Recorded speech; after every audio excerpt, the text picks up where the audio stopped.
नमस्कार प्यारे बच्चों।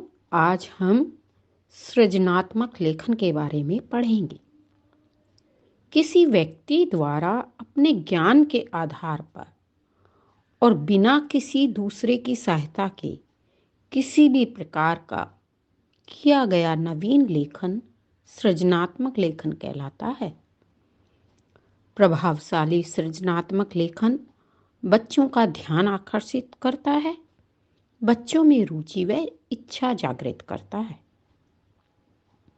सृजनात्मक लेखन हेतु आप अपनी पाठ्य पुस्तक के पीछे दिए गए नवीन शब्दों को ध्यानपूर्वक पढ़िए तथा उनके अर्थों को समझते हुए स्वनिर्मित वाक्यों का निर्माण कीजिए।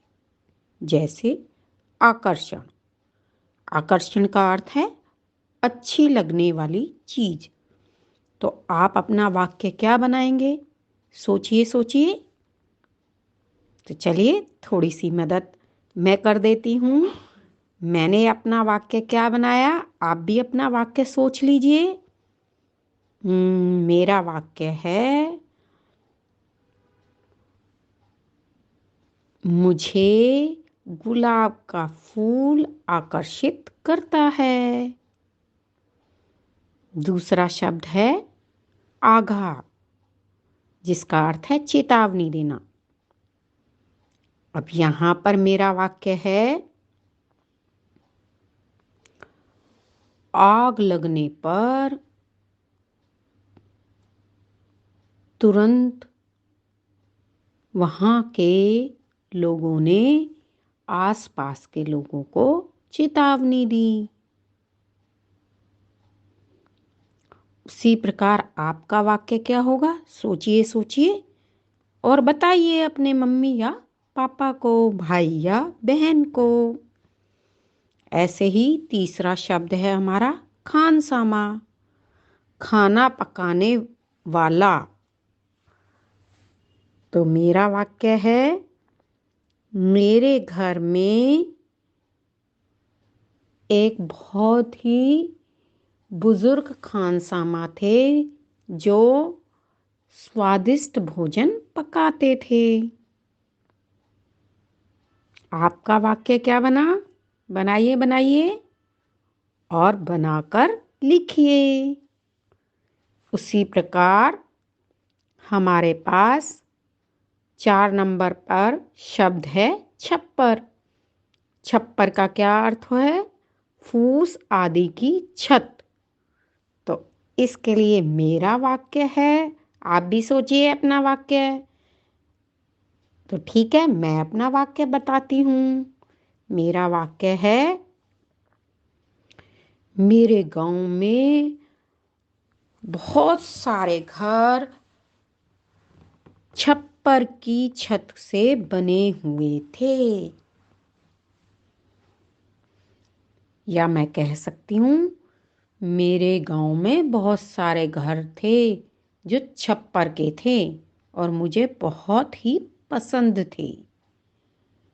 ऐसे ही 5वां शब्द है बोरसी। बोरसी का अर्थ होता है अंगीठी।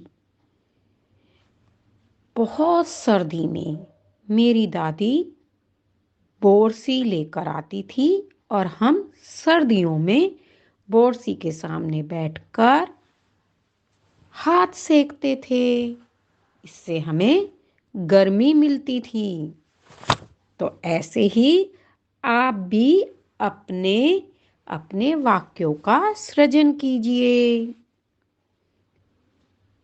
ठीक है बच्चों, आपने अपने वाक्यों का सृजन किया तो कीजिएगा और अच्छी तरह अभ्यास कीजिए। अब आगे बढ़ते हैं और अब हम क्या सीखेंगे? एक चित्र दिया गया है, आप चित्र देख रहे हैं ना? दिए गए चित्र को देखकर आपके मस्तिष्क में क्या क्या विचार आ रहे हैं, अपने शब्दों में व्यक्त कीजिए। सोचिए सोचिए, क्या क्या विचार आ रहे हैं? देखो देखो, ये दो खुश होते हुए बादल हैं जो बहुत खुश हैं। क्यों खुश हैं? क्योंकि आसमान में सतरंगी इंद्रधनुष दिखाई दे रहा है। सतरंगी इंद्रधनुष कैसा होता है? इसमें 7 रंग होते हैं। 7 रंग दिख रहे हैं ना आपको?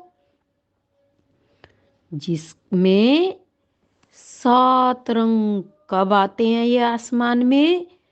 बारिश के तुरंत बाद, और आसमान सतरंगी लगने लगता है। बहुत ही सुंदर 7 रंगों से सज जाता है।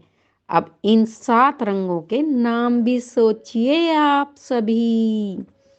तो ऐसे ही आपको इस चित्र को अपने वाक्यों में व्यक्त करना है। तो अपने अपने वाक्य लिखिए और अपनी अध्यापिका को भेजिए। तो चलिए बच्चों, अब हम आगे बढ़ते हैं और फिर सृजन करते हैं। आप यहाँ देख रहे हैं ना एक सुंदर सा चित्र। क्या करना है अब आपको? एक सुंदर सी कहानी बनानी है। कहानी का शीर्षक भी देना है आपको, अपनी कहानी का नाम भी देना है, जिसके लेखक आप होंगे। कोई भी नाम दे सकते हैं। मैंने नाम दिया है गुलाबी परी। गोलू नाम का एक लड़का था। वो पतंग उड़ा रहा था। तभी देखा धम से एक बहुत बड़ा फल गिरा। डर गया। डर के मारे वह तभी अपनी पतंग उड़ाने की बहुत कोशिश कर रहा था, बहुत कोशिश कर रहा था, लेकिन पतंग नहीं उड़ी और वह परेशान हो गया। तभी जोर से अचानक से एक गुलाबी परी आई। गुलाबी परी ने गोलू को परेशान होते हुए देखा। बोली बेटा गोलू, आप क्यों परेशान हो? गोलू ने कहा, परी रानी मेरी पतंग नहीं उड़ रही, मैं क्या करूं? तभी गुलाबी परी ने कहा, देखो मैं अपनी छड़ी घुमाती हूँ और तुम्हारी पतंग को उड़ा दूंगी। और गुलाबी परी ने जोर से अपनी छड़ी घुमाई और पतंग उड़ने लगी। गोलू खुश हो गया और उसने गुलाबी परी को धन्यवाद दिया और कहा कि मैं जैसे आपने मुझे खुश किया है और मेरी परेशानी को दूर किया है, ऐसे मैं भी सभी की परेशानियां दूर करूंगा और हर परेशानी का हल निकालने की कोशिश करूंगा। धन्यवाद गुलाबी परी। मेरी इस कहानी का शीर्षक है गुलाबी परी और लेखिका हैं रजनी शर्मा। तो ऐसे ही बच्चों आप सब भी अपनी अपनी कहानी बनाइए और सृजन कीजिए। यही है हमारा सृजनात्मक लेखन, आपका सृजनात्मक लेखन। धन्यवाद प्यारे बच्चों। ऐसे ही पढ़ते रहिए और आगे बढ़ते रहिए।